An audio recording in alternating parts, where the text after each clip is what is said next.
ওই দোকানদার ছেলে আপনার মুরগিটা জবে করে দিয়েছে, আপনি একবারও তদন্ত করলেন না। আপনি বললেন ছেলে তো বিসমিল্লাহ বলেছে, আপনি তদন্ত করলেন না। ও বিসমিল্লাহ একবার কেন, 1 কোটি বার যদি বিসমিল্লাহ বলে আর যদি সালাত আদায় না করে, তার জবকৃত গোশত ওই রকম হারাম যেরকম সুদ হারাম, যেরকম মদ হারাম, যেরকম শুকুর হারাম, ঠিক বেনামাজি যদি জবে করে ওর জবকৃত গোশত খাওয়া ওই রকমই হারাম। আপনি ওটা খেতে পারেন না, তাহলে বেনামাজি কত খারাপ। যারা সালাত আদায় করে না তারা যদি মারা যায়, তাদের জন্য কাফনের কাপড় কেনা জায়েজ নেই, তাদেরকে কাফনের কাপড় পরানো জায়েজ নেই, তাদেরকে গোসল দেওয়া জায়েজ নেই।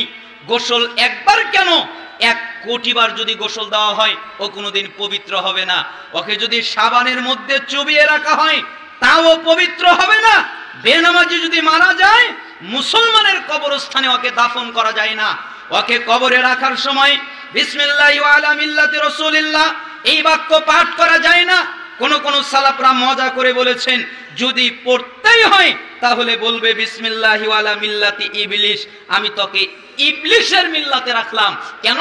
সারা জীবন তুই ইবলিসকে মানতি, তাই ইবলিসের মিল্লাতে তোকে রাখলাম, তুই রাসূলের মিল্লাতে থাকার উপযুক্ত নয়।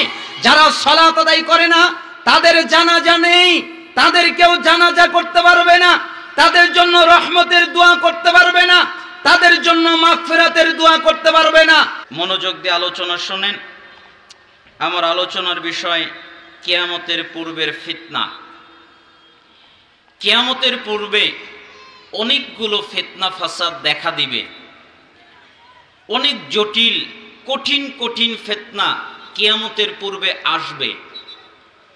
হুযায়ফা রাদিয়াল্লাহু আনহু তিনি বলেন, একদিন রাসূলুল্লাহ সাল্লাল্লাহু আলাইহি ওয়াসাল্লাম আমাদের মাঝে দাঁড়ালেন, আমাদের মাঝে দাঁড়িয়ে কিয়ামত পর্যন্ত যা কিছু হবে সব কিছু বর্ণনা করলেন, যে এটা ঘটবে, এটা ঘটবে, এটা হবে, সেটা হবে, এভাবে বললেন।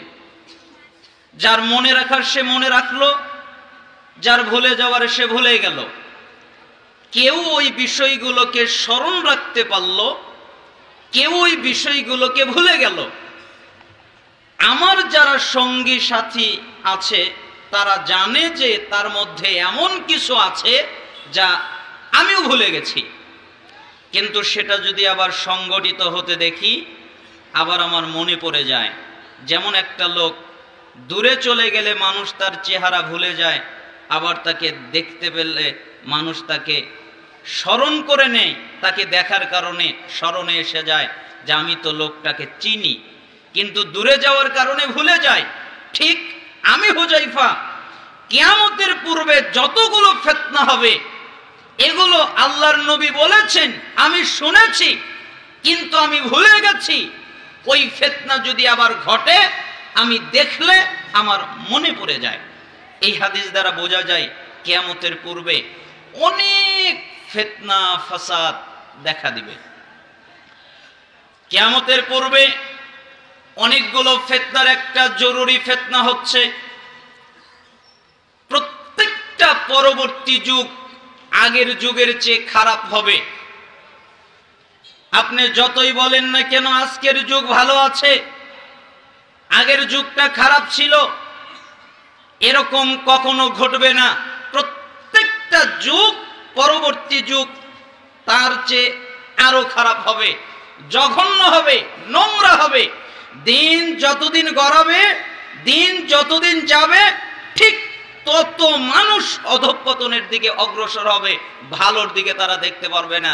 এজন্যই অনেকদিন আগে আমাকে একজন বলেছিল এখন দেশ ভালোভাবে চলবে, দেশের অবস্থা এখন সুন্দর হবে। আমি বলেছিলাম কখনো নয়, আল্লাহর নবী বলেছেন প্রত্যেকটা পরবর্তী যুগ খারাপ হবে। এখন একরকম দেখছেন, কদিন গেলে আপনি বুঝতে পারবেন পরিস্থিতি খারাপ হয় কিভাবে। এখন বোঝা যাবে না, পরবর্তীতে বোঝা যাবে। হাজ্জাজ বিন ইউসুফের যেই নির্যাতন এবং যেই জুলুম তিনি যে করেছিলেন সাহাবীদের উপরে, সাহাবীরা আনাস ইবনে মালিক রাদিয়াল্লাহু আনহুর কাছে এসে বললেন, আমাদের উপরে হাজ্জাজ ইবনে ইউসুফ জুলুম করে, অত্যাচার করে, নির্যাতন করে, আপনি কি আমাদেরকে তাদের বিরুদ্ধে বিদ্রোহ করার অথবা তার বিরুদ্ধে কিছু বলার অথবা তার বিরুদ্ধে কোনো কথা বলার অথবা তার বিরুদ্ধে প্রতিরোধ করার অথবা তার বিরুদ্ধে জিহাদ করার আপনি কি অনুমতি আমাদেরকে দেবেন? আনাস ইবনে মালিক রাদিয়াল্লাহু আনহু একটা কথা বললেন, ইসবিরু, তোমরা ধৈর্য ধারণ করো, তোমরা সবর করো, তোমরা ধৈর্য ধরো। প্রত্যেকটা পরবর্তী যুগ এই যুগের চেয়ে খারাপ হবে, এ কথা তোমার নবী বলেছেন, যতদিন পর্যন্ত আল্লাহর সাথে সাক্ষাৎ না হবে। অতএব আল্লাহর সাথে সাক্ষাৎ হওয়ার আগ পর্যন্ত যুগ খারাপ হতেই থাকবে। এখন যেরকম আছে 10 বছর পরে আরো খারাপ হবে, তার 10 বছর পরে আরো খারাপ হবে, তার 10 বছর পরে আরো খারাপ হবে। দিন যত যাবে তত পৃথিবী খারাপের দিকে অগ্রসর হতে থাকবে, কিয়ামতের দিকে অগ্রসর হতে থাকবে। তাই প্রত্যেকটা পরবর্তী যুগ খারাপ হতে থাকবে। কিয়ামতের পূর্বের একটা জরুরি ফিতনা হচ্ছে, নবী মুহাম্মদ সাল্লাল্লাহু আলাইহি ওয়াসাল্লাম যে ইসলাম রেখে গেছেন ওই ইসলাম পাওয়া যাবে না। আপনি ওই ইসলাম কোন জায়গায় পাবেন না। মুহাম্মদ সাল্লাল্লাহু আলাইহি ওয়াসাল্লাম যে ঈমান রেখে গেছেন ওই ঈমান আপনি পাবেন না।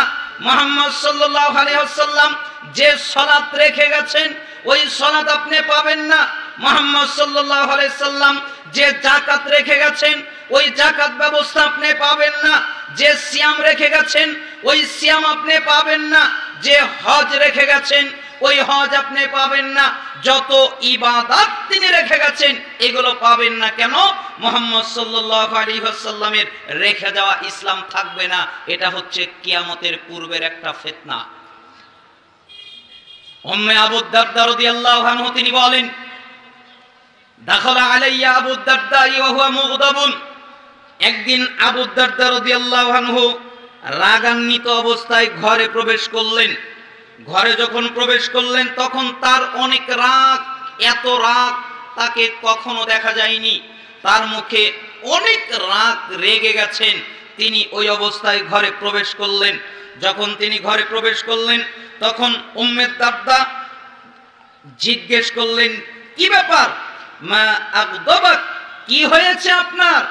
আপনি রাগ করেছেন কেন? তখন তিনি বললেন, আল্লাহি, আল্লাহর কসম, মা আরিফু মিন উম্মতি মুহাম্মাদিন সাল্লাল্লাহু আলাইহি ওয়াসাল্লাম শাইআ ইল্লা আন্নাহুম ইউসাল্লুনা জামিআ। শোনো, জামাতে নামাজ আদায় করা সারা, জামাতে সালাত আদায় করা সারা, জামাতে নামাজ হয় এটা সারা আমি মুহাম্মদ সাল্লাল্লাহু আলাইহি সাল্লামের দ্বীনের কোনো কিছুই সমাজে দেখতে পাচ্ছি না, তাই আমি রেগে গেছি। বুখারীর 650 নম্বরে হাদিসটা এসেছে। তার মানে জামাতে মানুষ নামাজ আদায় করে, জামাতে মানুষ সালাত আদায় করে। এই জামাতটা পাওয়া যায়, জামাতের সাথে সালাত আদায় করে, এইটা পাওয়া যায়, এইটা দেখা যায়। কিন্তু এইটা ছাড়া অন্য আমল দেখা যায় না, পাওয়া যায় না, শুধু জামাতে নামাজটাই পাওয়া যায়। একই কথা আনাস ইবনে মালিক রাদিয়াল্লাহু আনহু তিনি বলেন, রাসূল সাল্লাল্লাহু আলাইহি ওয়াসাল্লামকে মা আ'রাফু শাইআ মিম্মা কুননা আলাইহি আলা আহদিন নবী সাল্লাল্লাহু আলাইহি ওয়াসাল্লাম। তিনি একদিন বললেন, মুহাম্মদ সাল্লাল্লাহু আলাইহি ওয়াসাল্লামের সময়ে চর্চিত দিনের আর কিছুই আমি সমাজে দেখতে পাচ্ছি না। মুহাম্মদ সাল্লাল্লাহু আলাইহি ওয়াসাল্লামের সময়ে যেই দিন ছিল, যে ইবাদত ছিল, যে আমল ছিল, যে আখলাক ছিল, যে চরিত্র ছিল, আমি ওইটা সমাজে এখন আর দেখতে পাচ্ছি না। তখন একজন সাহাবী জিজ্ঞেস করলেন, ফাকুলতু, আমরা জিজ্ঞেস করলাম, আইনা সালাহ, সালাত তো নিশ্চয়ই আছে, সালাত তো পাওয়া যায়। তখন তিনি বললেন, আওয়ালাম তাসনাউ ফি সালাতিকুম মা ক্বাদ আলিমতুম। শোনো, নামাজের মধ্যে, সালাতের মধ্যে কি অলসতা তৈরি করেছে, কি অবহেলা তৈরি করেছে, তা কি তোমরা দেখতে পারো না? ওরা সালাত আদায় করে অলসতা সহকারে, ওরা সালাত আদায় করে অবহেলা করে। ওদের সালাতের মধ্যে অলসতা আছে, ওদের সালাতের মধ্যে অবহেলা আছে। এই কারণে ওদের সালাত আছে, ওদের জামাত আছে, কিন্তু পরিষ্কার স্বচ্ছ সালাত ওদের মধ্যে নাই। ঠিক না? আপনি মসজিদে যান, মসজিদে তদন্ত নেন, মসজিদের লোকদেরকে খেয়াল করেন, তাদেরকে লক্ষ্য করেন, দেখবেন একটা মানুষ যখন সালাত আদায় করে তখন খুব তাড়াহুড়া করে, কিন্তু আরেকজন যদি তার নামাজ পড়াটা দেখে তখন সে নামাজকে অনেক সুন্দর করে আদায় করে, অনেক সুন্দরভাবে সালাত আদায় করে। কিন্তু একাকী যখন পড়ে অথবা যে কোনো ভাবে পড়ে তখন সে অবহেলার সাথে, অলসতার সাথে সালাত আদায় করে। এই হাদিস বর্ণিত হয়েছে উসমান রাদিয়াল্লাহু আনহুর খেলাফতের পরে, যখন মুসলমানদের ভিতরে দ্বন্দ্ব লেগে গেল, মারামারি লেগে গেল, তখন এই তিরমিজি 2447 নম্বর হাদিস বর্ণিত হয়েছে। ওই দিন আনাস ইবনে মালিক রাদিয়াল্লাহু আনহু বলেছেন, মুহাম্মদ সাল্লাল্লাহু আলাইহি সাল্লামের সময়ে চর্চিত দিনের কিছু আমি এখন আর সমাজে দেখতে পাচ্ছি না, এখন পাওয়া যাচ্ছে না, এখন দেখা যাচ্ছে না। শুধুমাত্র আরেকজন বলল সালাত তো আছে, তাই তিনি বললেন সালাতের মধ্যে তোমরা যে অলসতা তৈরি করেছো, সালাতের মধ্যে যে তোমরা অবহেলা তৈরি করেছো, এটা কি তোমাদের মনে নেই? তার মানে সালাতটাও পরিপূর্ণ নাই, ঠিক না? পরিপূর্ণ সালাত পাওয়া যায় না। এর আগে আপনারা অনেক ইঙ্গিত পেয়েছেন, এজন্য আমি আর ওদিকে যাচ্ছি না। কিয়ামতের পূর্বে আরেকটা ফিতনা হবে। আগে যাবে শাসন ব্যবস্থা, পরে যাবে নামাজ। আবু উমামা আল বাহিলি রাদিয়াল্লাহু আনহু তিনি বলেন, রাসূলুল্লাহ সাল্লাল্লাহু আলাইহি ওয়াসাল্লাম বলেছেন, ইসলামের রশি একটার পরে একটা ছিঁড়ে যাবে। ইসলামের যতগুলো রশি আছে সবগুলো ছিঁড়ে যাবে। যখন একটা রশি ছিঁড়ে যাবে তখন আরেকটা রশি ছিঁড়ে যাবে। একটা একটা করে রশি ছিঁড়ে যেতে যেতে সবগুলো যখন ছিঁড়ে যাওয়ার উপক্রম হবে, তখন একটা ছিঁড়ে গেলে মানুষ তার পরেরটা ধরে থাকার চেষ্টা করবে। পরেরটা ধরে থাকি, তখন তিনি বললেন ফাআওয়ালুহুন্না নাকদাল হুকমু, সর্বপ্রথম যে রশিটা ছিঁড়ে যাবে সেটা হলো শাসন ব্যবস্থার রশি। এই সমাজের মধ্যে তোমরা সত্যিকারের শাসন ব্যবস্থা পাবে না, অরিজিনাল শাসন ব্যবস্থা পাবে না, প্রকৃত শাসন ব্যবস্থা পাবে না। কেন? শাসন ব্যবস্থার মধ্যে দুর্নীতি ঢুকবে, শাসন ব্যবস্থার মধ্যে মিথ্যাচার ঢুকবে, শাসন ব্যবস্থার মধ্যে কুফরি ঢুকবে, শাসন ব্যবস্থার মধ্যে শিরক ঢুকবে। এই জন্যই তো শাসন ব্যবস্থায় কত কিছু করে, তারা কত রাজনীতি করে, তারা কত তন্ত্র পালন করে, তারা সমাজে কত কিছু করে বেড়ায়, কিন্তু তাদের সাহস হয় না সমাজ থেকে যেইগুলোর মাধ্যমে মানুষ ঈমান হারায় ওই মাজারগুলো ভেঙে দেওয়ার সাহস তাদের হয় না, ঠিক না? তাদের অনেক সাহস হয়। এজন্য আল্লাহর নবী বললেন শাসন ব্যবস্থা চলে যাবে, শাসন ব্যবস্থা থাকবে না। ওয়াকিরুহুন্নাস সালাহ, এরপরে যেটা চলে যাবে ওটা হলো নামাজ। তোমরা নামাজ পাবে না, নামাজ চলে যাবে। এখন যদি আমরা আমাদের সমাজের দিকে তাকাই তাহলে দেখব অধিকাংশ মানুষ, বেশিরভাগ মানুষ, অধিকাংশ মানুষ, বেশিরভাগ মানুষ তারা নামাজ আদায় করে না, তাই না? সালাত আদায় করে না। বেশিরভাগ মানুষ তারা সালাত ত্যাগ করে, আর অল্প সংখ্যক মানুষ তারা নামাজ আদায় করে। মুসনাদে আহমদের 2214 নম্বর হাদিস এটা। এই হাদিস দ্বারা বোঝা গেল শাসন ব্যবস্থার রশি ছিঁড়ে যাবে, শাসন ব্যবস্থা ভালো থাকবে না, শাসন ব্যবস্থা নষ্ট হয়ে যাবে। আমি শুধু আপনাদেরকে ইঙ্গিত দিয়ে যাচ্ছি। আরেকটা জিনিস শেষে নষ্ট হয়ে যাবে, সেটা নামাজ নষ্ট হয়ে যাবে, নামাজ থাকবে না। আমরা যদি আমাদের সমাজের দিকে তাকাই তাহলে দেখব আমাদের সমাজে সালাত আদায়কারী লোকের সংখ্যা বেশি নয়।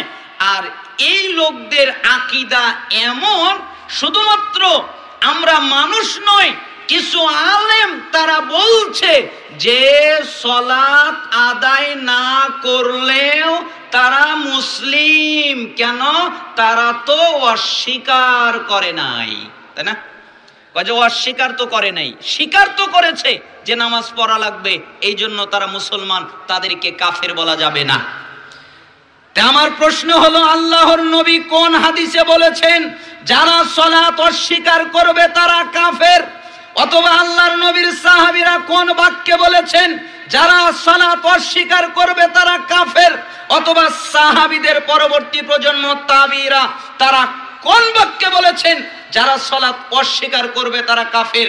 আল্লাহ বলেননি, আল্লাহর নবী বলেননি, আল্লাহর নবীর সাহাবী বলেননি, তাবিরা বলেননি, মুজতাহিদ ইমামগণ বলেননি, তারা প্রত্যেকেই বলেছেন যারা সালাত ত্যাগ করবে, যারা সালাত আদায় করবে না, যারা সালাত পড়বে না, তারা হলো কাফের। যারা সালাত পড়বে না তারা কি? সূরা তাওবার 5 নম্বর আয়াত আল্লাহ তাআলা বলেছেন যারা সালাত আদায় করে ওরা তোমাদের দ্বীনি ভাই। সূরা তাওবার 11 নম্বর আয়াত আল্লাহ তাআলা একই কথা বলেছেন। আমার 21টা হাদিস মুখস্থ আছে এ ব্যাপারে, সময়ের ব্যবধানে আমি আপনাকে 4টা অনুবাদ করে শোনাচ্ছি। মুসলিমের 82 নম্বর হাদিস, রাসূল সাল্লাল্লাহু আলাইহি ওয়াসাল্লাম বলেন, ইন্না বাইনার রাজুল ওয়া বাইনাশ শিরক ওয়াল কুফর তারকুস সালাহ, নিশ্চয় একজন ব্যক্তি, একজন কাফের, একজন মুশরিক, এদের মধ্যে পার্থক্য হলো সালাত। যে ব্যক্তি সালাত আদায় করে সে হলো ঈমানদার, যে ব্যক্তি সালাত আদায় করে না সে হলো কাফের। এটা মুসলিমের 82 নম্বর হাদিস। তিরমিজি 2618 নম্বর হাদিস, বাইনাল কুফরি ওয়াল ঈমান তারকুস সালাহ, নিশ্চয় একজন ঈমানদার আর একজন কাফের, এদের মধ্যে পার্থক্য হলো নামাজ সালাত। যারা সালাত আদায় করে তারা ঈমানদার, যারা সালাত আদায় করে না তারা কাফের। তিরমিজি 2621 নম্বর হাদিস, আলাহাদুল্লাযী বাইনানা বাইনাহুমুস সালাহ ফামান তারাকাহা ফাকাদ কাফার, আমাদের মধ্যে তাদের মধ্যে পার্থক্য হলো নামাজ সালাত। আমরা যারা ঈমানদার তারা সালাত আদায় করি, তারা যারা কাফের তারা সালাত আদায় করে না। ইবনে মাজাহ 1080 নম্বর হাদিস, লাইসা বাইনাল আবদি ওয়াশ শিরকি ইল্লা তারকুস সালাহ ফাইজা তারাকাহা ফাকাদ আশরাক, নিশ্চয় একজন ব্যক্তি, একজন মুশরিক, একজন কাফের, এদের মধ্যে পার্থক্য নামাজ, পার্থক্য সালাত। যারা সালাত আদায় করে তারা ঈমানদার, যারা সালাত আদায় করে না, যেই ব্যক্তি সালাত ত্যাগ করলো, যে ব্যক্তি সালাত ছেড়ে দিল, ওই ব্যক্তি শিরিক করলো। তার মানে সালাত আদায় না করাটাও এক প্রকারের শিরিক। সালাত আদায় না করাটা কি? শিরিক। এটাকে আল্লাহর নবী সাল্লাল্লাহু আলাইহি সাল্লাম শিরিক বলে উল্লেখ করলেন। তার মানে বোঝা যায় হাদিসের দ্বারা যারা সালাত আদায় করে না, যারা নামাজ পড়ে না, ওরা মুসলমান নয়। পরবর্তী প্রজন্মের কাছে যদি আমরা ফিরে যাই, আবু দারদা রাদিয়াল্লাহু আনহু তিনি বলেন, মান তারাকাস সালাহ ফালা দীন লাহু, যারা সালাত আদায় করে না তাদের দিন নাই, তাদের ধর্ম নাই, তাদের কোনো জীবন ব্যবস্থা নাই। আলী রাদিয়াল্লাহু আনহু বলেন, মাল্লাম ইউসাল্লি ফাহুয়া কাফিরুন, যারা সালাত আদায় করে না ওরা হলো কাফের। আবু দারদা রাদিয়াল্লাহু আনহু তিনি বলেন, লা ঈমানা লিমান লা সালাত লাহু, ওই ব্যক্তির ঈমান নেই যেই ব্যক্তি সালাত আদায় করে না। ওমর ইবনুল খাত্তাব রাদিয়াল্লাহু আনহু বলেন, লা হাজ্জা ফিল ইসলাম লিমান তারাকাস সালাহ, ওই ব্যক্তির ইসলামে কোনো জায়গা নেই যেই ব্যক্তি সালাত আদায় করে না, যেই ব্যক্তি নামাজ পড়ে না, ওই ব্যক্তির ইসলামে কোনো জায়গা নেই। রাসূলের ফতোয়া দ্বারা, সাহাবীদের ফতোয়া দ্বারা পরবর্তী প্রজন্ম তাবি আব্দুল্লাহ বিন শাকিক তিনি ইজমা বর্ণনা করে বলেন, কানা আসহাবু মুহাম্মদ সাল্লাল্লাহু আলাইহি ওয়াসাল্লাম লা ইয়ারাউনা শাইআম মিনাল আমাল তারকুহু কুফরুন গায়রাস সালাহ, সাহাবীরা আমলের মধ্যে কোনো আমল ছেড়ে দেওয়াকে কুফরি মনে করতেন না, একমাত্র সালাত ছাড়া কেউ যদি সালাত ছেড়ে দিত তাহলে সাহাবীরা তাদেরকে কাফের মনে করত। তো রাসূলের ফতোয়া, সাহাবীর ফতোয়া, তাবির ফতোয়া প্রমাণিত হয়ে গেল, যারা সালাত আদায় করে না, যারা সালাত ত্যাগ করে, যারা সালাত পড়ে না, তারা মুসলমান নয়, তারা কাফের, তারা মুশরিক। এই জন্য আল্লাহর নবী সাল্লাল্লাহু আলাইহি সাল্লাম এই বাক্যগুলো বলেছেন। আর আগের বাক্য দ্বারা বুঝে গেল সর্বশেষ সালাত চলে যাবে। এই জন্য আমাদের সমাজে অনেক মানুষ এখনো সালাত আদায় করে না, অথচ যারা সালাত আদায় করে না তাদেরকে কাফের ফতোয়া দেওয়া হয়েছে। এই জন্য সালাফরা বলেছেন, যারা নামাজ পড়ে না, এক, সে যদি মেয়েকে বিয়ে দেয় তাহলে বিয়ে হবে না। কেন? বেনামাজি বাপ মেয়েকে বিয়ে দিতে পারে না। বেনামাজি বাপ যদি মেয়েকে বিয়ে দেয় ওই বিয়ে হবে না। 10 বছর ধরে বিয়ে দিয়েছে, ওই বিয়ে হয়নি। 5 বছর আগে বিয়ে দিয়েছে, ওই বিয়ে হয়নি। 2 বছর আগে বিয়ে দিয়েছে, ওই বিয়ে হয়নি। মেয়েকে নিয়ে আসতে হবে। কেন? বেনামাজি বিয়ে দিলে বিয়ে হয় না। 2, বেনামাজি যদি সালাত আদায় না করে, একটা ছেলে যদি সালাত আদায় না করে, নামাজ আদায় না করে, তার সাথে মেয়েকে বিয়ে দেওয়া যাবে না। কেন? তার সাথে যদি মেয়েকে বিয়ে দেওয়া হয়, মেয়ের বিয়ে হবে না। এখন আর নামাজি দেখার দরকার নেই, কে নামাজ পড়ে, কে সালাত আদায় করে, কে করলো না, এটা দেখার বিষয় নয়। এখন খালি দেখে কার চাকরির বেতন কত বেশি, কে সরকারি চাকরি করে, আর কে কত বেশি ঘুষ খায়, তাই না? যার টাকা বেশি, যার অর্থ বেশি, যার সম্পদ বেশি, তার সাথে মেয়েকে বিয়ে দেওয়ার জন্য তারা লাগিয়ে দেয়। কিন্তু নামাজি লোক তারা খোঁজার চেষ্টা করে না। এই জন্য আমাকে মাঝে মধ্যে মানুষেরা বলে যে ভালো ছেলে কোথায় পাবো? আমি বলি ভালো ছেলে কোনো ইউনিভার্সিটিতে পাওয়া যায় না, ভালো ছেলে কোনো বিশ্ববিদ্যালয় পাওয়া যায় না। ভালো ছেলে পেতে চাইলে সকালবেলা মসজিদে ফজরের জামাতে সালাত আদায় করতে যেতে হবে। এরপরে ওই সালাতের মধ্যে যেই ছেলেরা জামাতের সাথে সালাত আদায় করে, ওরাই হলো যুগের ভালো সন্তান। যদি বিয়ে দিতে হয় ওদের সাথে মেয়েকে বিয়ে দেন, ওরা হয়তো আপনার মেয়েকে এক ওয়াক্ত না খেয়ে রাখতে পারে, অথবা ঠিক মতো কাপড় চোপড় দিতে পারে না, এটা ঘটতে পারে।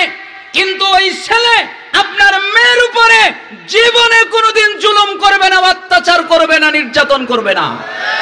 কেন? আল্লাহকে ভয় করে, তার হৃদয়ের ভিতরে আল্লাহর ভয় আছে, তার কলিজার মধ্যে আল্লাহর ভয় আছে। তাই আমি আপনাকে বললাম, বেনামাজি ছেলের সাথে মেয়েকে বিয়ে দেওয়া যাবে না, বিয়ে হবে না। আবার বেনামাজি মেয়েকেও বিয়ে করানো যাবে না, তাহলে বিয়ে হবে না। এজন্য সালাফরা বলেছেন, স্বামী সালাত আদায় করে, স্ত্রী সালাত আদায় করে না। স্ত্রী সালাত আদায় করে, স্বামী সালাত আদায় করে না। একজন সালাত আদায় করে, আরেকজন সালাত আদায় করে না। এদের মধ্যে বিবাহ বিচ্ছিন্ন করে দিতে হবে, তাদেরকে পৃথক করে দিতে হবে। কেন? আল্লাহ তাআলা সূরা মুমতাহিনার 10 নম্বর আয়াত দ্বারা প্রমাণিত করেছেন, এদেরকে পৃথক করে দাও। আর সালাফরা বলেছেন, স্বামী সালাত আদায় করে, স্ত্রী সালাত আদায় করে না। স্ত্রী সালাত আদায় করে, স্বামী সালাত আদায় করে না। এদের মধ্যে যে তালাক হয়, ওই তালাকের নাম অটো তালাক। কি তালাক? অটো তালাক। কেন? এমনিই পড়ে, 1 তালাক, 2 তালাক, 3 তালাক, এটা বলা লাগে না, খালি নামাজ পড়ে নাই তাই তাদের তালাক হয়ে যায়। অতএব আমি আপনাকে বুঝাচ্ছিলাম, যারা সালাত আদায় করে না তারা কত খারাপ। যে ব্যক্তি সালাত আদায় করে না, সে যদি কোনো পশু জবে করে, মুরগি জবে করে, খাসি জবে করে, গরু জবে করে, অথবা হালাল কোনো প্রাণী জবে করে, তার জবেকৃত গোশত খাওয়া যাবে না। আপনি বাজারে গিয়েছেন, মুরগি কিনেছেন, ওই দোকানদার ছেলে আপনার মুরগিটা জবে করে দিয়েছে, আপনি একবারও তদন্ত করলেন না। আপনি বললেন ছেলে তো বিসমিল্লাহ বলেছে, আপনি তদন্ত করলেন না। ও বিসমিল্লাহ একবার কেন, 1 কোটি বার যদি বিসমিল্লাহ বলে আর যদি সালাত আদায় না করে, তার জবকৃত গোশত ওই রকম হারাম যেরকম সুদ হারাম, যেরকম মদ হারাম, যেরকম শুকুর হারাম, ঠিক বেনামাজি যদি জবে করে, ওর জবকৃত গোশত খাওয়া ওই রকমই হারাম। আপনি ওটা খেতে পারেন না, তাহলে বেনামাজি কত খারাপ। যারা সালাত আদায় করে না, তারা যদি মারা যায়, তাদের জন্য কাফনের কাপড় কেনা জায়েজ নেই, তাদেরকে কাফনের কাপড় পরানো জায়েজ নেই, তাদেরকে গোসল দেওয়া জায়েজ নেই। গোসল একবার কেন, 1 কোটি বার যদি গোসল দেওয়া হয়, ও কোনোদিন পবিত্র হবে না। ওকে যদি সাবানের মধ্যে চুবিয়ে রাখা হয়, তাও পবিত্র হবে না। বেনামাজি যদি মারা যায়, মুসলমানের কবরস্থানে ওকে দাফন করা যায় না। ওকে কবরে রাখার সময় বিসমিল্লাহি ওয়া আলা মিল্লাতি রাসূলিল্লাহ এই বাক্য পাঠ করা যায় না। কোন কোন সালাফরা মজা করে বলেছেন, যদি পড়তেই হয় তাহলে বলবে বিসমিল্লাহি ওয়া আলা মিল্লাতি ইবলিস, আমি তোকে ইবলিশের মিল্লাতে রাখলাম। কেন? সারা জীবন তুই ইবলিশকে মানতি, তাই ইবলিশের মিল্লাতে তোকে রাখলাম, তুই রাসূলের মিল্লাতে থাকার উপযুক্ত নয়। যারা সালাত আদায় করে না, তাদের জানাজা নেই, তাদের কেউ জানাজা করতে পারবে না, তাদের জন্য রহমতের দোয়া করতে পারবে না, তাদের জন্য মাগফিরাতের দোয়া করতে পারবে না। আল্লাহর নবী তার মায়ের জন্য দোয়া করতে চায়, আল্লাহ অনুমতি দেয়নি। আল্লাহর নবী তার বাপের জন্য দোয়া করতে পারে না, আল্লাহর নবী তার চাচার জন্য দোয়া করতে পারে না, আল্লাহর নবী তার মায়ের জন্য দোয়া করতে পারে না। আপনার বাপ যদি বেনামাজি হয়, আপনার মা যদি বেনামাজি হয়, আপনার ভাই যদি বেনামাজি হয়, আপনার সন্তান যদি বেনামাজি হয়, আপনার স্ত্রী যদি বেনামাজি হয়, যেই বেনামাজি হোক না কেন তার জানাজা আপনি পড়তে পারবেন না। যদি আপনি তার জানাজা পড়েন তাহলে আপনার আমলনামায় টাটকা গুনাহ হবে। আপনি কেন জানাজা পড়লেন?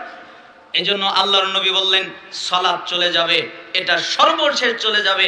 এজন্য আমি আপনাদেরকে ইঙ্গিত দিয়ে বোঝালাম, আপনারা সালাত অন্তত ছাড়বেন না। রাজি আছেন? সালাত আদায় করবেন, রাজি আছেন? কে কে? লিল্লাহি তাকবীর। আল্লাহকে বলেন, আল্লাহ আমরা আর নামাজ ছেড়ে দিব না। আল্লাহ তাআলা আপনাদের কবুল করুন। হাত নামান। সালাত আদায় করতেই হবে। দাঁড়িয়ে সালাত আদায় করতে হয়, দাঁড়িয়ে পারেন না বসে পড়বেন, বসে সালাত আদায় করতে পারেন না শুয়ে পড়বেন, শুয়ে সালাত আদায় করতে পারেন না আঙ্গুলের ইশারায় করবেন, ইশারায় সালাত আদায় করতে পারেন না মনে মনে সালাত আদায় করবেন। সালাত আদায় করতেই হবে। সালাত আদায় করার জন্য পবিত্রতা লাগে, পবিত্রতার পানি নেই, ওযুর পানি নেই, তায়াম্মুম করে সালাত আদায় করবেন। তায়াম্মুমের মাটি নেই, বিনা ওযুতে বিনা তায়াম্মুমে সালাত আদায় করবেন। সালাত আদায় করতে ভালো পোশাক লাগে, ভালো পোশাক নেই, ছেঁড়া পোশাক পরে সালাত আদায় করবেন। ছেঁড়া পোশাক নেই, নোংরা পোশাক পরে সালাত আদায় করবেন। নোংরা পোশাক নেই, উলঙ্গ হয়ে সালাত আদায় করবেন। সালাত আদায় করতেই হবে। এই জন্য আল্লাহ নবী সাল্লাল্লাহু আলাইহি সাল্লাম বললেন সর্বপ্রথম শাসন ব্যবস্থা যাবে, এরপরে নামাজ যাবে। কিয়ামতের পূর্বের ভয়ঙ্কর ফিতনার আরেকটা ফিতনা হলো মুমিনদের সংখ্যা কমে যাবে। আবু হুরায়রা রাদিয়াল্লাহু আনহু তিনি বলেন, রাসূলুল্লাহ সাল্লাল্লাহু আলাইহি ওয়াসাল্লাম বলেছেন, বাদাল ইসলামু গরীবান ওয়া সায়াউদু কামা বাদা গরীবান ফাতুবা লিল গুরাবা। শোনো, ইসলাম শুরু হয়েছে অল্প কিছু লোকের মাধ্যমে, অল্প কিছু লোকের মাধ্যমে ইসলাম শুরু হয়েছে। আবার এই অল্প কিছু লোকের মধ্যে ইসলামটা ফিরে যাবে। ইসলামটা অল্প কিছু লোকের মাধ্যম দিয়ে শুরু হয়েছে, আবার অল্প কিছু লোকের মধ্যে ফিরে যাবে। তার মানে বেশিরভাগ মানুষ ইসলাম ফলো করেনি, অল্প কিছু মানুষ ইসলাম গ্রহণ করেছে, এরপরে ছড়িয়ে গেছে, তারপরে আবার সংকুচিত হয়ে যাবে, আবার অল্প কিছু মানুষের মধ্যে ইসলাম এসে যাবে। এই অল্প কিছু সংখ্যক লোকেদের জন্যই হচ্ছে জান্নাতের সুসংবাদ। মিশকাতের 159 নম্বর হাদিস। তার মানে আমি আপনাকে বোঝাতে চাইলাম, মুমিনের সংখ্যা কমে যাবে, কাফেরের সংখ্যা বেড়ে যাবে, মুনাফিকের সংখ্যা বেড়ে যাবে, ফাসিকের সংখ্যা বেড়ে যাবে, মুমিনের সংখ্যা কমে যাবে। এটা হলো কিয়ামতের পূর্বের আরেকটি ফিতনা। কিয়ামতের পূর্বের আরেকটি ফিতনা আছে, সেই ফিতনা হলো মানুষ দলাদলি করবে। নাকি দলাদলি করে না? করে না? আমি মাঝে মধ্যে বলি যে ঐক্যের আয়াত দিয়ে অনৈক্য হয় কেমনে? কেন ঐক্যের আয়াত? ওই যে সবাই বলে ওয়াতাসিমু বিহাবলিল্লাহি জামিআও ওয়ালা তাফাররাকু, তোমরা আল্লাহর রশিকে শক্ত করে আঁকড়ে ধরো, পরস্পরে বিচ্ছিন্ন হয়ো না। এটা ঐক্যের আয়াত না? প্রত্যেকটা দল এই আয়াত বলে, প্রত্যেকটা আমির এই আয়াত বলে, প্রত্যেকটা সংগঠন এই আয়াত বলে, প্রত্যেকটা পীর এই আয়াত বলে, প্রত্যেকটা দল এই আয়াত বলে। তা আমি মাঝে মধ্যে বলি সবচেয়ে নির্যাতিত হলো এই সূরা আলে ইমরানের 103 নম্বর আয়াত, সবচেয়ে নির্যাতিত। মানে এত নির্যাতন আর কোন আয়াতের উপরে হয় নাই, এই আয়াতের উপরে হয়েছে। কেন?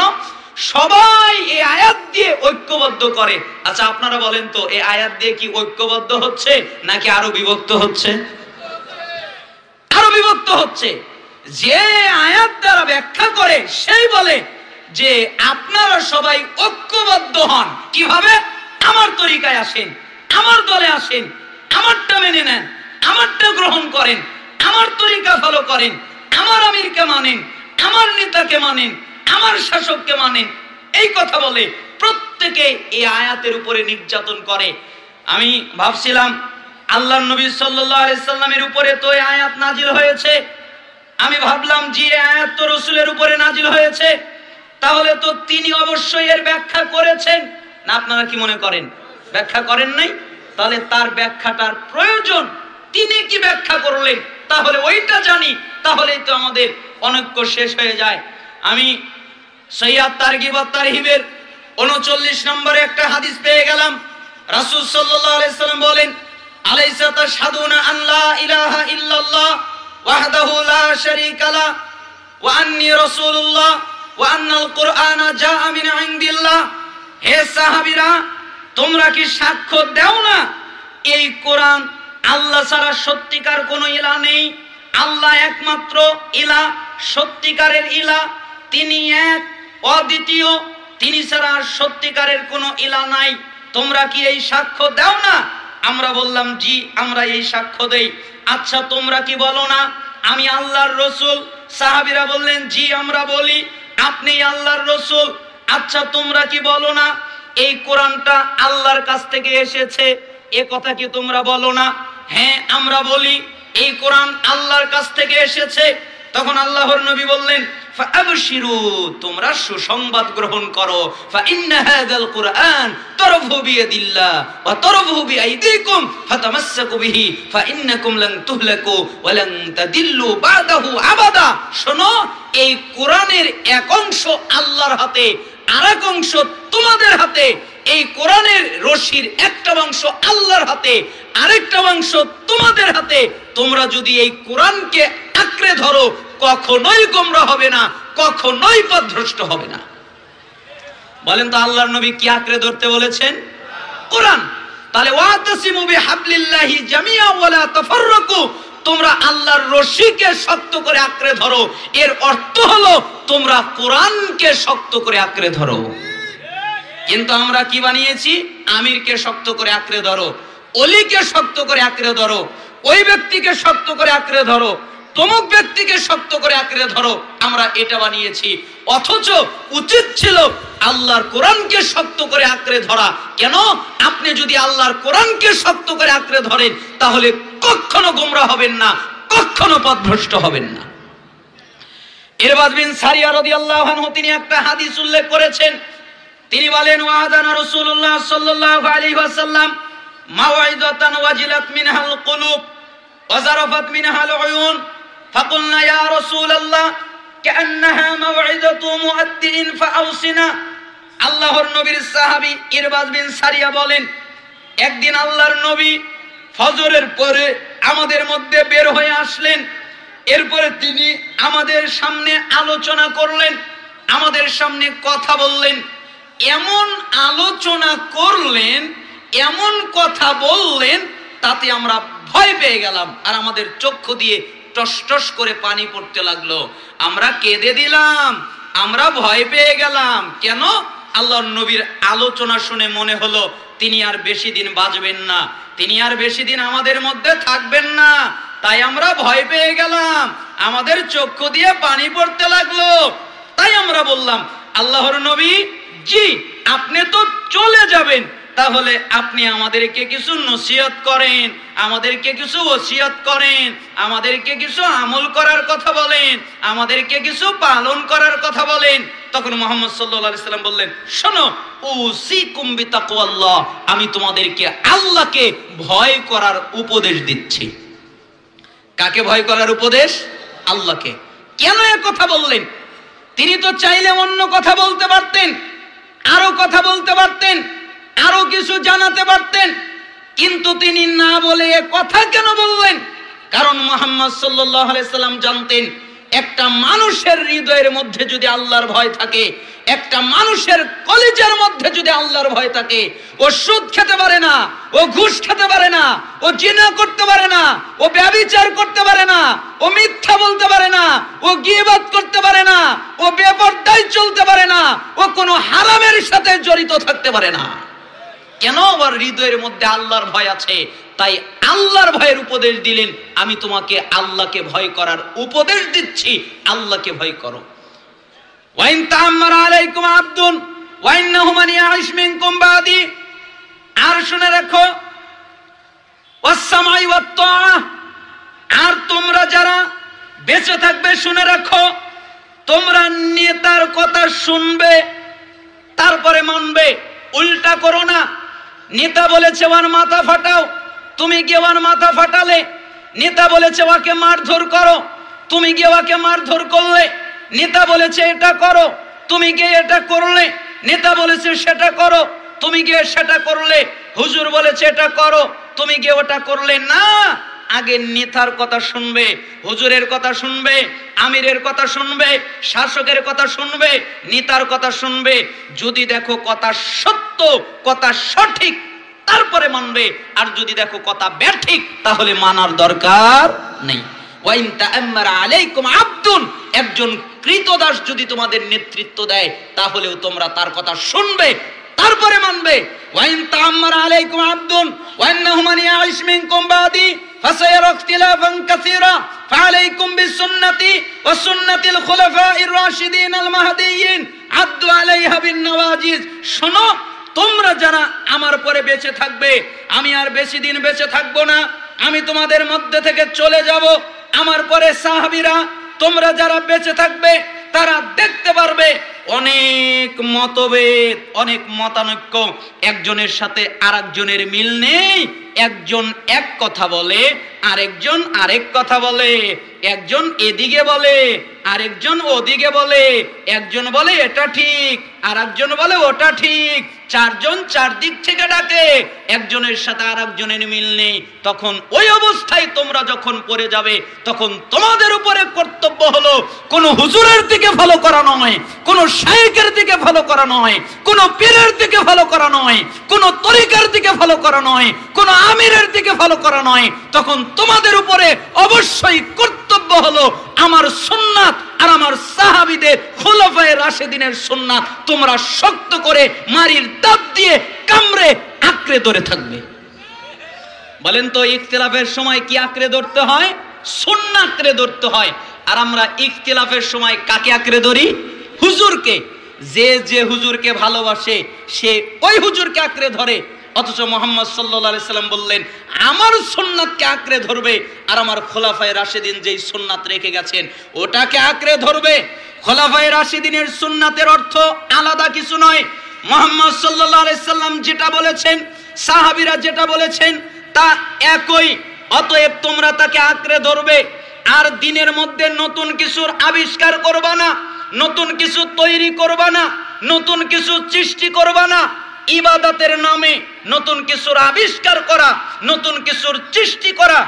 তোমার প্রয়োজন হলে দুনিয়াবি কিছু তৈরি করো, দুনিয়াবি কিছু তৈরি করাতে কোনো অসুবিধা নেই, কোনো দোষ নেই। তবে ইবাদত মনে করে নতুন কোনো ইবাদত তৈরি করবা না। কেন? দিন কমপ্লিট, পরিপূর্ণ হয়ে গেছে, নতুন কোনো ইবাদত তৈরি করার সুযোগ নেই। অতএব দিনের মধ্যে নতুন কিছু আবিষ্কার করব না। কেন? দিনের মধ্যে নতুন যা আবিষ্কার হবে ওটাই বিদআত। আর প্রত্যেক বিদআত গোমরাহি, আর প্রত্যেক গোমরাহির পরিণাম হলো জাহান্নাম। ঠিক না? আবু দাউদের 4607 নম্বর হাদিস এটা, তিরমিজি 2676 নম্বর হাদিস এটা, ইবনে মাজার 43 নম্বর হাদিস এটা, ইবনে হিব্বানের 5 নম্বর হাদিস এটা, সহিহ তারগিব ওয়াত তারহিবের 37 নম্বর হাদিস এটা। হাদিসের সনদ সহিহ। আমি আপনাকে বুঝাতে চাইলাম, কিয়ামতের পূর্বে একটা ফিতনা হবে, দলাদলির ফিতনা। মানুষ দলাদলি করবে, একদল আরেক দলের বিরুদ্ধে লেগে যাবে। অতএব আমি আপনাকে অনুরোধ করছি, আপনি সুন্নাতের উপরে, সুন্নাতকে যথেষ্ট মনে করেন, সুন্নাতকেই আপনার জীবনের একমাত্র লক্ষ্য মনে করে নেন। আল্লাহ সুবহানাহু ওয়া তাআলা আমাদের সুন্নাতের উপরে অটল থাকার তৌফিক দান করুন। কিয়ামতের পূর্বে আরো অনেকগুলো ফিতনা দেখা দিবে। কিয়ামতের পূর্বে একটা ফিতনা দেখা দেবে। হুযায়ফা রাদিয়াল্লাহু আনহু থেকে বর্ণিত আরেক বর্ণনায়, মিশকাতের 5369 নম্বর হাদিস, সাওবান রাদিয়াল্লাহু আনহু বলেন, কিয়ামতের পূর্বে একটা ফিতনা দেখা দেবে। সেই ফিতনা হলো, একমাত্র মুসলিমরা ছাড়া যত তরিকা আছে, যত দল আছে, যত পদ্ধতি আছে, যত তরিকার লোকেরা আছে, তারা সবাই ঐক্যবদ্ধ হয়ে যাবে। মুসলমানরা থাকবে একা, ইহুদি, খ্রিস্টান, হিন্দু, বৌদ্ধ, নাসারা, গ্রিক, আরো যত ধর্মের লোকেরা আছে তারা সবাই ঐক্যবদ্ধ হয়ে যাবে, তারা সবাই একজোট হয়ে যাবে। কার বিরুদ্ধে? মুসলমানদের বিরুদ্ধে। সাওবান রাদিয়াল্লাহু আনহু বলেন, রাসূল সাল্লাল্লাহু আলাইহি সাল্লাম বলেছেন, ইসলাম বিদ্বেষী লোকেরা তারা ঐক্যবদ্ধ হবে। যেরকম তোমরা মানুষকে দাওয়াত দাও, এরপরে দস্তরখানার দিকে সবাই ঐক্যবদ্ধ হয়ে যায়, খাবার খাবার জন্য একজোট হয়ে যায়, ঠিক পৃথিবীর সমস্ত মানুষ তোমাদের মুসলিমদের বিরুদ্ধে ঐক্যজোট হয়ে যাবে, ঐক্যবদ্ধ হয়ে যাবে। তখন সাহাবী বলেন, আমরা জিজ্ঞেস করলাম, ইয়া রাসূলুল্লাহ, আমরা কি তখন সংখ্যায় কম হব? আমরা সংখ্যায় কমে যাব, আমরা অল্প হব, এই কারণে কি অবস্থা এমন হবে? মুহাম্মদ সাল্লাল্লাহু আলাইহি সাল্লাম বললেন, শোনো, তখন তোমরা সংখ্যায় অল্প হবে না, তখন তোমরা সংখ্যায় কম হবে না, তখন তোমাদের সংখ্যা অনেক হবে, তোমাদের সংখ্যা বেশি হবে, কিন্তু তোমাদের অবস্থা হবে স্রোতে ভেসে যাওয়া আবর্জনার মতো। যেরকম আবর্জনা স্রোতে ভেসে যায়, তার কোনো শক্তি নেই, তার কোনো ক্ষমতা নেই, তোমাদের অবস্থা তাই হবে। কেন? আল্লাহ তোমাদের কলিজার মধ্যে অহন ঢুকিয়ে দিবেন। অহন কি? হুব্বুদ দুনিয়া ওয়া কারাহিয়াতুল মাউত, দুনিয়ার প্রতি ভালোবাসা, মৃত্যুকে অপছন্দ করা। যখন তোমরা দুনিয়াকে ভালোবাসবে, দুনিয়া নিয়ে ব্যস্ত হবে, দুনিয়া নিয়ে মজে যাবে, দুনিয়া নিয়ে ব্যস্ত হয়ে যাবে, মৃত্যুকে অপছন্দ করবে, ঠিক তখনই অন্য অন্য শত্রুরা তোমাদের বিরুদ্ধে ঐক্যবদ্ধ হবে। আজকে তামাম পৃথিবীর সমস্ত জাতির লোকেরা মুসলমানদের বিরুদ্ধে ঐক্যবদ্ধ হওয়ার চেষ্টা করছে, পায়তারা করছে, আর মুসলমানেরা, আমরা আহলুল হাদিসরাই আজ পর্যন্ত ঐক্যবদ্ধ হতে পারলাম না। আমাদের মধ্যে ঐক্যবদ্ধতা নেই, আমরা ঐক্যবদ্ধ হতে পারি না, আমরা মুসলিমরা ঐক্যবদ্ধ হতে পারি না। অথচ আকীদার মাধ্যমে ঐক্যবদ্ধ হয়, মানহাজের মাধ্যমে ঐক্যবদ্ধ হয়। আমরা আকীদাও ঠিক করি না, আমরা মানহাজও ঠিক করি না, আমরা শুধু বিভক্ত হয়ে যাচ্ছি। রাসূল সাল্লাল্লাহু আলাইহি সাল্লাম এই কথাই বললেন যে কিয়ামতের পূর্বে অন্য সমস্ত জাতির লোকেরা মুসলমানদের বিরুদ্ধে ঐক্যবদ্ধ হবে, কিন্তু মুসলমানরা হতে পারবে না। তারা হতে পারবে না, তাদের হওয়ার সেই সৌভাগ্য নেই। তারা দুনিয়া নিয়ে ব্যস্ত হয়ে থাকবে, তারা মৃত্যুকে ভয় করবে। এটাও কিয়ামতের পূর্বের একটা ফিতনা। কিয়ামতের পূর্বের আরেকটা ফিতনা রাসূল সাল্লাল্লাহু আলাইহি ওয়াসাল্লাম বলেছেন, বাদিরু বিল আমালি ফিতানান কাকিতাইল লাইলিল মুজলিম, ইসবিহু রাজুলুন মুমিনা ওয়া ইউমসি কাফিরা, আও ইউমসি মুমিনা ওয়া ইসবিহু কাফিরা, ইয়াবিউ দীনাহু বিআরাদিন মিনাদ দুনিয়া। রাসূল সাল্লাল্লাহু আলাইহি ওয়াসাল্লাম বলেন, শুনে রাখো, অন্ধকার রাতের মতো, অন্ধকার রাতে যেরকম টুকরা টুকরা নাজিল হয়, দেখা যায় না কি যেন নাজিল হচ্ছে, ঠিক অন্ধকার রাতের মতো যেরকম অন্ধকার নাজিল হয়, ঠিক তোমাদের মধ্যে ফিতনা নাজিল হবে। তোমরা তা দেখতে পারবে না। কেন? তা অন্ধকার থাকবে, কালো থাকবে, তিমির রাতের সদৃশ্য কালো কুচকুচে থাকবে। তোমরা কিছু বুঝতে পারবে না, তোমরা কিছু দেখতে পারবে না। কেন? ওই সময় অবস্থা এমন হবে, একটা লোক সকালে থাকবে মুমিন, সন্ধ্যায় হয়ে যাবে কাফের, সন্ধ্যায় থাকবে মুমিন, সকালে হয়ে যাবে কাফের, সকালে থাকবে মুমিন, সন্ধ্যায় হয়ে যাবে কাফের, সন্ধ্যায় থাকবে মুমিন, সকালে হয়ে যাবে কাফের। কেন? সে সামান্য একটু দুনিয়ার বিনিময়ে দিনকে বিক্রি করে দেবে, দুনিয়ার কাছে দিনকে বিক্রি করে দেবে। আমাদের সমাজের লোকেরা, মুসলমানেরা সুদের সামনে মাথা নত করে, মুসলমানেরা ঘুষের সামনে মাথা নত করে, মুসলমানেরা মিথ্যার সামনে মাথা নত করে, মুসলমানেরা কুসংস্কারের সামনে মাথা নত করে, মুসলমানেরা আরো কত কিছুর সামনে মাথা নত করে। ওই মুসলমানেরা নাকি আল্লাহর জন্য জীবন দিতে চায়। আপনারা আল্লাহর জন্য জীবন দিতে পারবেন না? কয় আমরা আল্লাহর জন্য জীবন দিতে পারবো। এজন্য আমি মাঝে মধ্যে জিজ্ঞেস করি, আচ্ছা আপনারা কি আল্লাহর জন্য জীবন দিতে পারবেন? কয় হ্যাঁ, আমরা আল্লাহর জন্য জীবন দিতে পারি। তখন আমি বলি, ঠিক আছে, আপনি আল্লাহর জন্য জীবন দিতে পারেন ঠিকই, কিন্তু দাড়িটা রাখতে পারেন না, তাই না? কয় ওটা আমার কাজ না, আমি আল্লাহর জন্য জীবন দিতে পারি, আমি দাড়ি কাটবো, আমি আল্লাহর জন্য জীবন দিতে পারি, আমি সুদ ছাড়তে পারবো না, আমি ঘুষ ছাড়তে পারবো না, আমি ব্যভিচার ছাড়তে পারবো না, আমি জেনা ছাড়তে পারবো না, আমি বেহায়াপনা ছাড়তে পারবো না, আমি বেপরদা ছাড়তে পারবো না, আমি আল্লাহর জন্য জীবন দিতে পারবো। এই জন্য সালাফ বলতেন, আল হুব্বু মাওজুদুন, ভালোবাসা পাওয়া যায়, ভালোবাসা আছে, ওয়াসিদকু ফীহি মাফকুদুন, কিন্তু ভালোবাসার মধ্যে সততা নাই, সত্যবাদিতা নাই, সবগুলো মিথ্যা ভালোবাসা। ভালোবাসা পাওয়া যায় কিন্তু সত্যবাদিতা পাওয়া যায় না। এরা আল্লাহর জন্য জীবন দিতে পারবে কিন্তু হারাম ছাড়তে পারবে না। সত্যিকারের কথা হলো এরা আল্লাহর জন্য জীবনও দিতে পারবে না। যারা হারাম ত্যাগ করতে পারে না, যারা দাড়ি কাটে বউয়ের কথায়, যারা মিথ্যা বলে, যারা গীবত করে বেড়ায়, যারা চগলখড়ি করে বেড়ায়, তারা যাই করুক না কেন আল্লাহর জন্য জীবন দিতে পারবে না, কখনোই সম্ভব নয়। এই জন্য কিয়ামতের পূর্বে একটা জরুরি ফিতনা হলো মানুষ তার দিনকে বিক্রি করে দেবে, তার ঈমানকে বিক্রি করে দেবে। কিসের বিনিময়ে? দুনিয়ার বিনিময়ে। ও দুনিয়া নিবে আর বিনিময়ে ঈমান বিক্রি করে দেবে। এটা হলো কিয়ামতের পূর্বে আরেকটি ভয়ঙ্কর ফিতনা। কিয়ামতের পূর্বে আরেকটি ফিতনা ঘটবে। প্রকাশ্যে মানুষ মুনাফিকি করে বেড়াবে, মানুষ মুনাফিকি করবে প্রকাশ্যে। হুযায়ফা ইবনে ইয়ামান রাদিয়াল্লাহু আনহু তিনি বলেন, ইন্নাল মুনাফিকিনা আল-ইয়াওমা শাররুম মিনহুম আলা আহদিন নবী সাল্লাল্লাহু আলাইহি ওয়াসাল্লাম।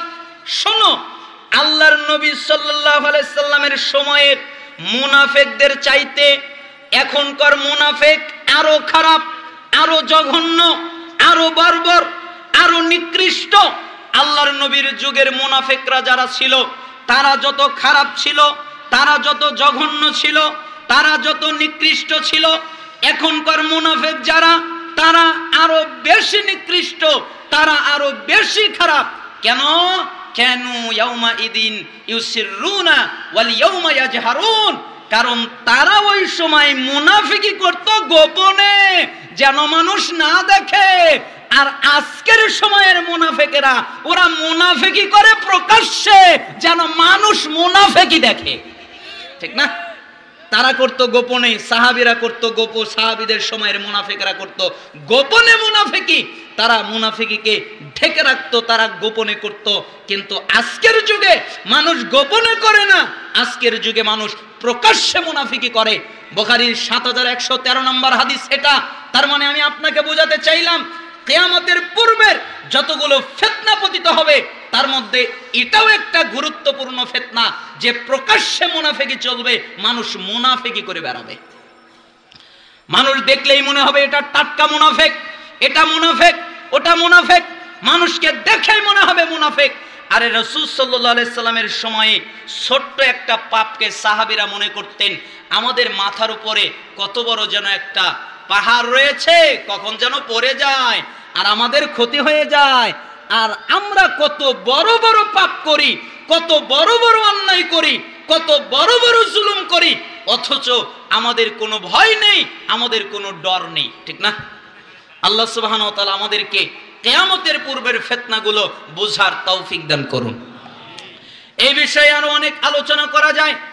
আমি নিয়ত করেছি আজকে আপনাদের সামনে কিয়ামতের পূর্বের ফিতনা এবং কিছু নসিহত করার ইচ্ছা পোষণ করেছি।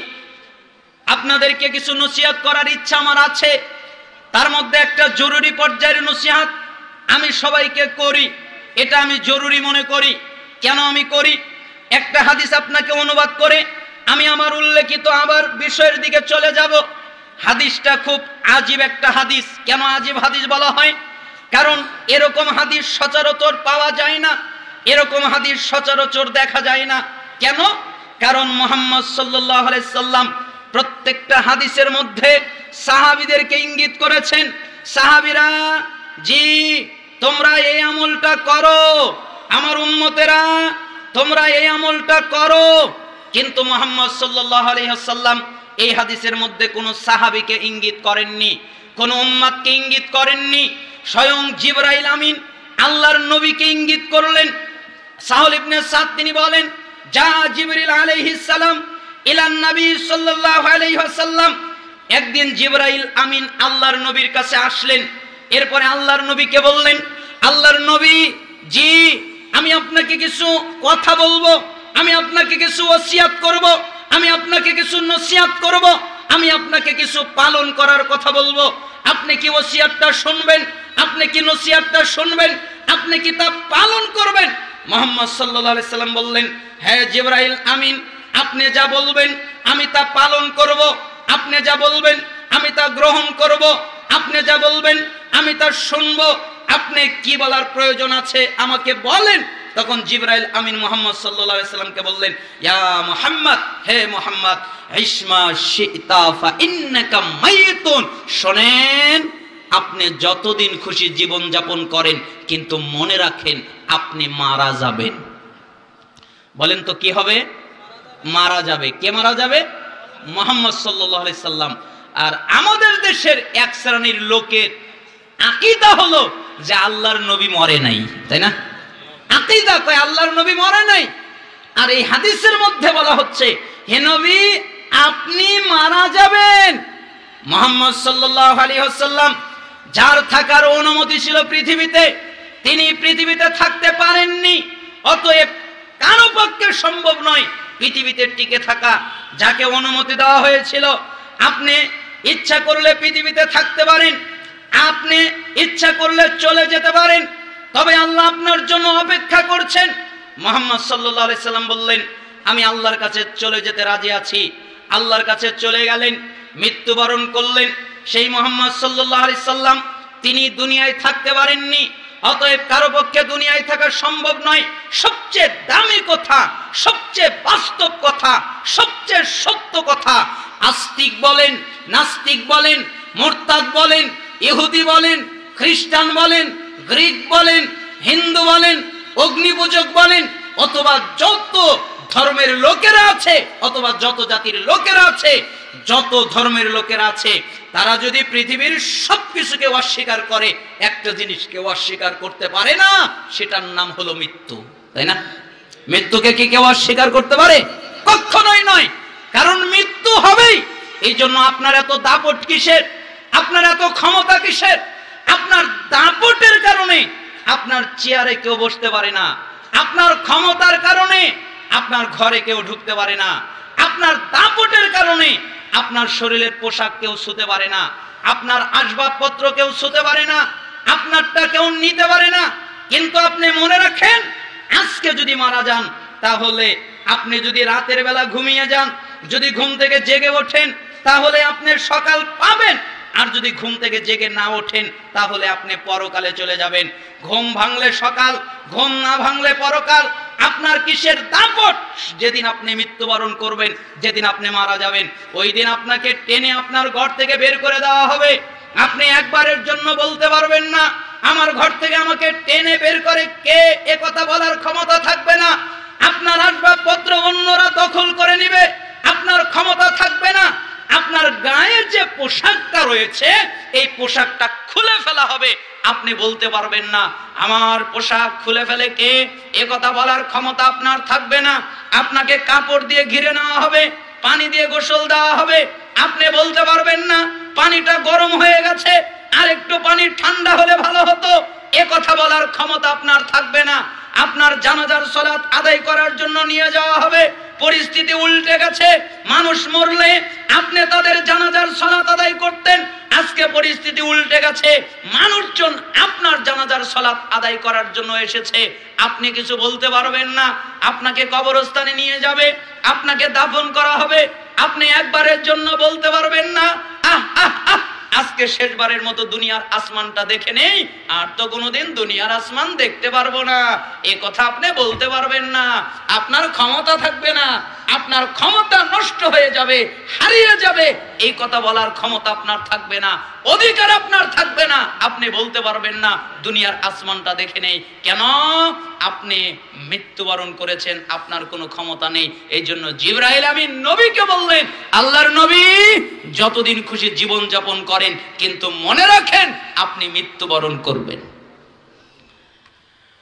ইয়া মুহাম্মদ, হে মুহাম্মদ, ওয়াহাবিব মান আহবাবতা ফাইন্নাকা মাফারিকুহু। আপনি যার সাথে খুশি বন্ধুত্ব করেন, কোনো নিষেধাজ্ঞা নেই।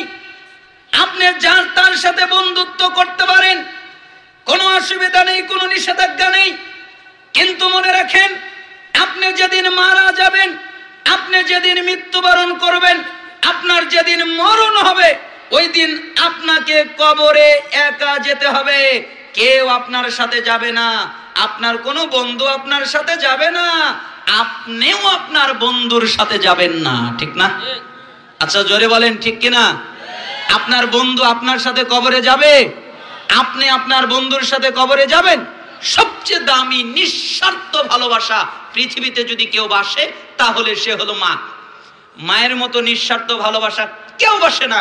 আপনি অসুস্থ হয়ে পড়ে রয়েছেন, আপনার মা আপনার শিওরে দাঁড়িয়ে আছে আর আল্লাহর কাছে দোয়া করছে আর বলছে, আল্লাহ তুমি আমার সন্তানটাকে সুস্থ করে দাও, বিনিময়ে তুমি এই রোগটা আমাকে দাও, আমার সন্তানকে সুস্থ করে দাও। এ কথা মা বলছে, কিন্তু আপনি যদি মারা যান ওই মাও আপনার সাথে কবরে যাবে না। এই জন্য সালাফরা বলতেন, তোমরা যদি কাউকে সঙ্গী বানাও, কাউকে যদি বন্ধু বানাও, তাহলে একটা জিনিসকে তোমাদের সঙ্গী বানাও, একটা জিনিসকে বন্ধু বানাও, সেটা হলো নেক আমল। বলেন তো সেটা কি আমল? নেক আমল, সৎ আমল। কারণ কোনো কিছুই যদি আপনার সাথে কবরে না যায়, আপনার সঙ্গী না হয়, একমাত্র নেক আমল, সৎ আমল আপনার সঙ্গী হবে।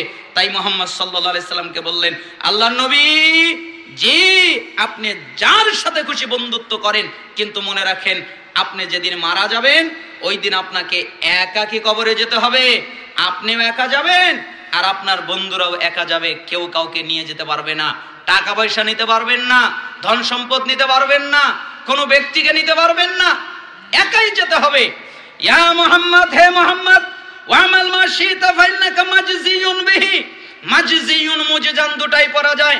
আল্লাহর নবী আপনার যা মনে চায় তাই করেন, যেই কাজ করার ইচ্ছা ওই কাজটাই করেন, যেটা করার ইচ্ছা ওটাই করেন, যেই কাজ করার ইচ্ছা ওই কাজটাই করেন। কিন্তু মনে রাখেন আপনাকে আল্লাহর সামনে দাঁড়াতে হবে, আপনি আল্লাহর সামনে দণ্ডায়মান হবেন, আপনাকে প্রতিফল দেওয়া হবে। বলেন তো কাকে বলছেন? মুহাম্মদ সাল্লাল্লাহু আলাইহি সাল্লামকে। কে বলছেন? জিবরাইল আমিন। জিবরাইল আমিন বলছেন আপনাকে আল্লাহর সামনে দাঁড়াতে হবে। তো মুহাম্মদ সাল্লাল্লাহু আলাইহি সাল্লাম যিনি মাসুম, যিনি নিষ্পাপ, যার গুনাহ নেই, সে যদি আল্লাহর সামনে দাঁড়ায় তাহলে আপনার আর আমার অবস্থা কি হবে? আমরা বুঝি না। কেন বুঝি না? বুঝতে পারি না। হাদিস আমরা কতদিন শুনে থেকেছি, কতবার শুনলাম। আব্দুল্লাহ ইবনে মাসউদ রাদিয়াল্লাহু আনহু তিনি বলেছেন, লা তাজলু কদম ইবনে আদম ইয়াউমাল কিয়ামা হাত্তা ইউসালান 50। কিয়ামতের দিন আদম সন্তান তার পা নড়াতে পারবে না যতক্ষণ পর্যন্ত 5টা প্রশ্নের উত্তর না দিবে। আন উমরিহি ফিমা আফনাহু ওয়া আন শাবাবিহি ফিমা আবলাহু ওয়া আন মালিহি মিন আইনা ইকতাসাবাহু ওয়া ফিমা আনফাকাহু ওয়া মাযা আমিলা ফিমা আলিমা। রাসূল সাল্লাল্লাহু আলাইহি সাল্লাম বলেন, কিয়ামতের দিন তাকে জিজ্ঞেস করা হবে, আমি তোমাকে বয়স দিয়েছিলাম, 50 বছর দিয়েছিলাম, 70 বছর দিয়েছিলাম, 60 বছর দিয়েছিলাম, তুমি তোমার এই বয়সকে কোন কাজে ব্যয় করেছো এটা আমাকে বুঝিয়ে দাও। 2, আমি তোমার বয়সের মধ্যে যৌবনকাল দিয়েছিলাম, তোমার যৌবনকাল জিনা করার জন্য আমি তোমাকে দেই নেই, আমার ইবাদত করার জন্য, আমার দাসত্ব করার জন্য, আমার বন্দেগী করার জন্য আমি তোমাকে যৌবন দিয়েছিলাম। তুমি যৌবন দিয়ে কি করেছো? এ যুবক ভাইরা, ওই দিন জবাব কি হবে? আজকে দুনিয়ার মেয়েদের পিছনে, উলঙ্গ মেয়েদের পিছনে আপনি ঘুরে বেড়াচ্ছেন, হে বোন আপনার কি হবে? আজকে এই দুনিয়ার ফাতরা ছেলেদের পিছনে আপনি ঘুরে বেড়াচ্ছেন আর বলছেন ভালোবাসাবাসি করছি। জি না, আপনাদের মধ্যে ভালোবাসা হতে পারে না। একটা ছেলে আর মেয়ের মধ্যে কোনোদিন ভালোবাসা হয় না, একটা ছেলে মেয়ের মধ্যে জিনা হয়। কি হয়? জিনা। ওটা জিনা করছে, জিনা করে বেড়াচ্ছে, তাহলে তাকে যৌবন বুঝিয়ে দিতে হবে। আমি তোমাকে যৌবনকাল দিয়েছিলাম, কোন পথে ব্যয় করেছো তা বুঝাও। 3, আমি তোমাকে সম্পত্তি দিয়েছিলাম, তুমি সম্পত্তি কিভাবে উপার্জন করেছো, কিভাবে আয় করেছো, হালাল পথে ইনকাম করেছো নাকি হারাম পথে ইনকাম করেছো, এটা আমাকে বুঝাও। এই সম্পত্তি পাওয়ার পরে কোন পথে এই সম্পত্তি ব্যয় করেছো, হালাল পথে ব্যয় করেছো নাকি হারাম পথে ব্যয় করেছো, এটা আমাকে বুঝাও। এরপরে আমি তোমাকে জ্ঞান দিয়েছিলাম, তুমি জানতে সুদ হারাম, তাহলে কি সুদ ত্যাগ করেছিলে? তুমি জানতে ঘুষ হারাম, তাহলে কি ঘুষ ত্যাগ করেছিলে? তুমি জানতে জিনা হারাম, তাহলে কি জিনা ত্যাগ করেছিলে? তুমি জানতে ব্যভিচার হারাম, তাহলে কি ব্যভিচার ত্যাগ করেছিলে? তুমি জানতে আরো যত পাপ হারাম, ওগুলো কি ত্যাগ করেছিলে? এলেম অনুযায়ী আমল করেছিলে কিনা বোঝাও। 5টা জিনিস বুঝিয়ে দিতে হবে। 1, পুরো বয়স বুঝিয়ে দিতে হবে। 2, পুরো যৌবনকাল বুঝিয়ে দিতে হবে। 3, পুরো সম্পত্তির আয় বুঝিয়ে দিতে হবে। 4, পুরো সম্পত্তির ব্যয় বুঝিয়ে দিতে হবে। 5, ইলম অনুযায়ী কি আমল করেছে এটা বুঝিয়ে দিতে হবে। যতক্ষণ পর্যন্ত বুঝাতে না পারবে ততক্ষণ পর্যন্ত আল্লাহ নড়তে দিবে না। ইচ্ছা করলে হাত নড়াতে পারবে না, ইচ্ছা করলে মাথা নড়াতে পারবে না, ইচ্ছা করলে বডি নড়াতে পারবে না, ইচ্ছা করলে কোনো অঙ্গ প্রত্যঙ্গ নড়াতে পারবে না। নড়ার অনুমতি নেই। আগে প্রশ্নের উত্তর হবে, তারপরে নড়ার অনুমতি দেওয়া হবে। তো বলেন আপনার আর আমার অবস্থা কি হবে? সাহাবীরা আল্লাহকে কত ভয় করতেন। মায়েজ বিন মালিকের এই বক্তব্যটা শুনে আমি মাঝে মধ্যে আশ্চর্য হয়ে যাই। তিনি নিজের জীবন দিয়ে গেলেন দুনিয়ায়, তবু আল্লাহর সামনে দাঁড়াতে কত ভয় পেয়েছিলেন। মায়েজ বিন মালিক, আপনারা মিশকাতের বর্ণনাটা শুনেছেন, আমি মুসান্নাফ ইবনে আবি শাইবার বর্ণনাটা আপনাদের সামনে অনুবাদ করে শোনাচ্ছি। রাসূল সাল্লাল্লাহু আলাইহি সাল্লামের সাহাবী মায়েজ বিন মালিক একদিন আল্লাহর নবীর কাছে আসলেন। এরপরে বললেন, আল্লাহর নবী, জি আপনি আমাকে পবিত্র করেন। মুহাম্মদ সাল্লাল্লাহু আলাইহি সাল্লাম বললেন, আল্লাহর কাছে মাফ চাও, আল্লাহর কাছে ক্ষমা চাও, আল্লাহ তোমাকে মাফ করে দিবে, আল্লাহ তোমাকে ক্ষমা করে দিবে, যাও চলে যাও। মায়েজ বিন মালিক চলে গেলেন। কিছুক্ষণ পরে আবার ফিরে আসলেন, আল্লাহর নবী, জি আপনি আমাকে পবিত্র করেন, তুমি কি আমার কথা বুঝতে পারো না? আল্লাহর কাছে মাফ চাও, আল্লাহর কাছে ক্ষমা চাও, আল্লাহ মাফ করবে, ক্ষমা করবে। মায়েজ বিন মালিক চলে গেলেন। কিছুক্ষণ পরে আবার ফিরে আসলেন, আল্লাহর নবী, জি আপনি আমাকে পবিত্র করেন না, তুমি কি আমার কথা বুঝতে পারো না? আল্লাহর কাছে মাফ চাও, আল্লাহর কাছে ক্ষমা চাও, আল্লাহ মাফ করে দিবে, আল্লাহ ক্ষমা করে দিবে। চলে গেলেন। চতুর্থবার আবার আসলেন, আল্লাহর নবী, জি আপনি আমাকে পবিত্র করেন। এবার মুহাম্মদ সাল্লাল্লাহু আলাইহি সাল্লাম রেগে গেলেন। রেগে গিয়ে সাহাবীদেরকে বললেন, সাহাবীরা, জি মায়েজ কি পাগল নাকি? আমার কথা বোঝে না? আমি ওকে বলছি আল্লাহর কাছে মাফ চাও, আমাকে বলে পবিত্র করেন। আমি ওকে বলছি আল্লাহ মাফ করে দিবে, আমাকে বলেন পবিত্র করেন। ও কি বোঝে না? ও কি পাগল নাকি? সাহাবীরা বললেন, আল্লাহর নবী ও পাগল নয়।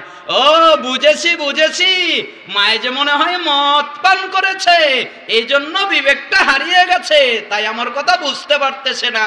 আল্লাহর নবী সাল্লাল্লাহু আলাইহি সাল্লামের একজন সাহাবী উঠলেন, নাকটাকে মুখের সাথে লাগিয়ে দিয়ে বললেন, আল্লাহর নবী, জি মদ পান করে নাই, তাহলে মায়েজ মদও পান করে নাই, মায়েজ পাগলও না, তা আমার কথা বোঝে না কেন? আমি তো ওকে বললাম আল্লাহর কাছে মাফ চাও, ক্ষমা চাও, আল্লাহ মাফ করবে, ক্ষমা করবে। মায়েজ বললেন, আল্লাহর নবী আপনি পবিত্র করেন। তখন রাসূল সাল্লাল্লাহু আলাইহি ওয়াসাল্লাম বললেন, আচ্ছা বলো কি করেছো? মায়েজ বিন মালিক তখন বললেন, আল্লাহর নবী, মানুষ যেটা বৈধভাবে করে আমি ওটা অবৈধভাবে করেছি, আমি জিনা করেছি।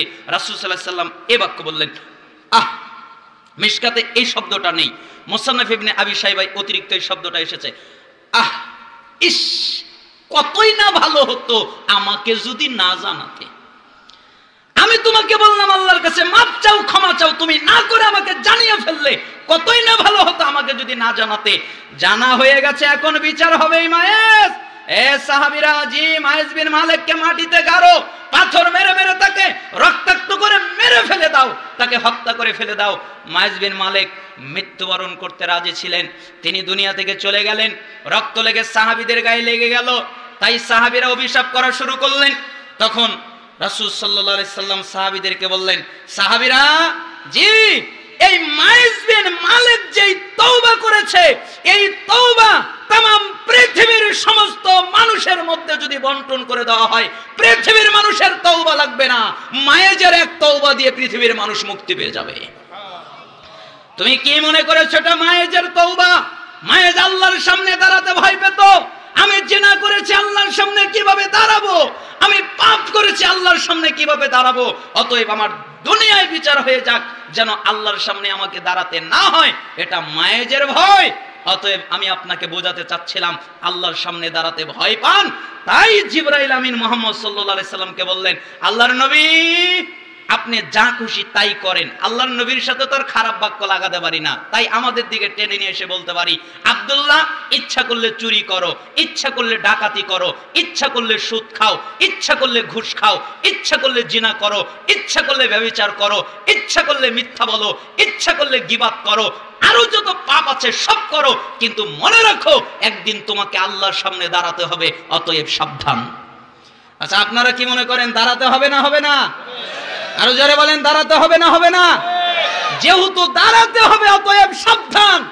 ঘুষের সাথে কোনো সম্পর্ক নেই, সুদের সাথে কোনো সম্পর্ক নেই, হারামের সাথে কোনো সম্পর্ক নেই, মিথ্যার সাথে কোনো সম্পর্ক নেই, গীবাতের সাথে কোনো সম্পর্ক নেই, আরেকজনের চরিত্র নষ্ট করার সাথে কোনো সম্পর্ক নেই, আরেকজনের মান সম্মানে আঘাত করার সাথে কোনো সম্পর্ক নেই, ঠিক না?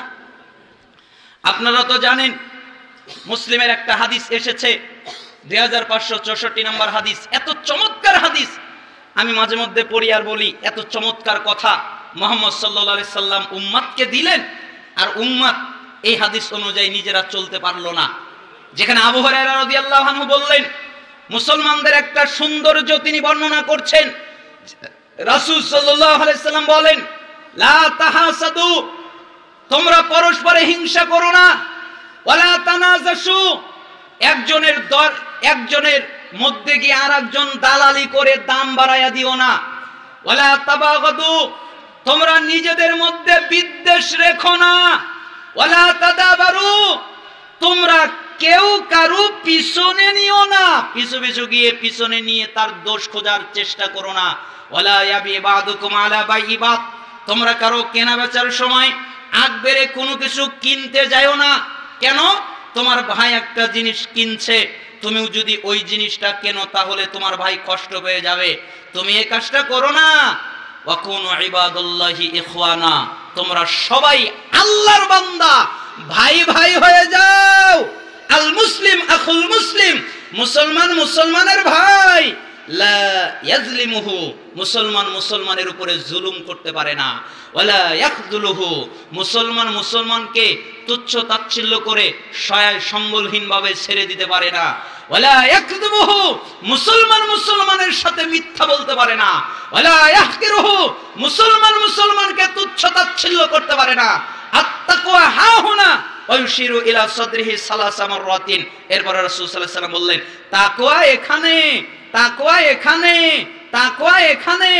এই কথা বলার পরে তিনি বললেন, বিহাসবি ইমরিইম মিনাশ শাররি আইয়াহকিরা আখাহুল মুসলিম, কুল্লুল মুসলিম আলাল মুসলিমি হারাম, দামুহু ওয়া মালুহু ওয়া ইরদুহু, প্রত্যেক মুসলমানের উপরে আরেক মুসলমানের, একটা মুসলমানের খারাপ হওয়ার জন্য এতটুকু যথেষ্ট, সে আরেকজন মুসলমানকে তুচ্ছ করে, তাচ্ছিল্য করে, লাঞ্ছিত করে, অপমানিত করে, এই মুসলমান খারাপ। প্রত্যেক মুসলমানের উপরে আরেক মুসলমানের জন্য হারাম। মুসলমান মুসলমানের রক্ত বের করতে পারে না, মুসলমান মুসলমানের সম্পত্তি মেরে দিতে পারে না, মুসলমান মুসলমানের সম্মান নষ্ট করতে পারে না।